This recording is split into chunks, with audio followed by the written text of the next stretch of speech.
Parliament ఎన్నికల ప్రచారంలో భాగంగా శుక్రవారం మన్సూరాబాద్ డివిజన్ పరిధిలోని GHMC deputy floor leader corporator Koppula Narasimha Reddy కరపత్రాలను పంచుతూ మల్కాజిగిరి బీజేపీ పార్లమెంట్ అభ్యర్థి ఈటెల రాజేందర్కి మీ అమూల్యమైన ఓటు వేసి ఆశీర్వదించాలని కాలనీవాసులను కోరారు. పార్లమెంట్ ఎన్నికల ప్రచారంలో భాగంగా శుక్రవారం మన్సూరాబాద్ డివిజన్ పరిధిలోని GHMC deputy floor leader corporator Koppula Narasimha Reddy కరపత్రాలను పంచుతూ మల్కాజిగిరి బీజేపీ పార్లమెంట్ అభ్యర్థి ఈటెల రాజేందర్కి మీ అమూల్యమైన ఓటు వేసి ఆశీర్వదించాలని కాలనీ వాసులను కోరారు. స్వచ్ఛందంగా కాలనీ సంక్షేమ సంఘాలు ఈటెల రాజేందర్కి మద్దతుగా ఓట్లు వేస్తామని తీర్మానం చేస్తున్నారని పేర్కొన్నారు.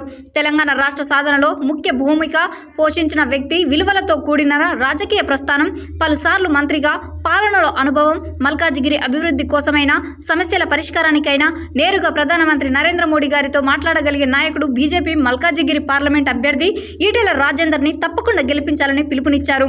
ఈ కార్యక్రమంలో కాలనీ వాసులు రామ్మోహన్, పరమేష్, యుగంధర్, మధుసూదన్ రెడ్డి, కృష్ణారెడ్డి, నర్సిరెడ్డి, నరసింహారావు, రఘు యాదవ్, మోహన్ రెడ్డి, నవీన్, స్వప్న, బీజేపీ నాయకులు గోలి మధుసూదన్ రెడ్డి, కళ్యాం రవీందర్ రెడ్డి, నాంపల్లి రామేశ్వర్, పాతూరి శ్రీధర్ గౌడ్, మునగాల హరీష్ రెడ్డి, కడారి యాదగిరి, రాము, గోపి, విద్యాసాగర్, బూత్ కమిటీ సభ్యులు పాల్గొన్నారు.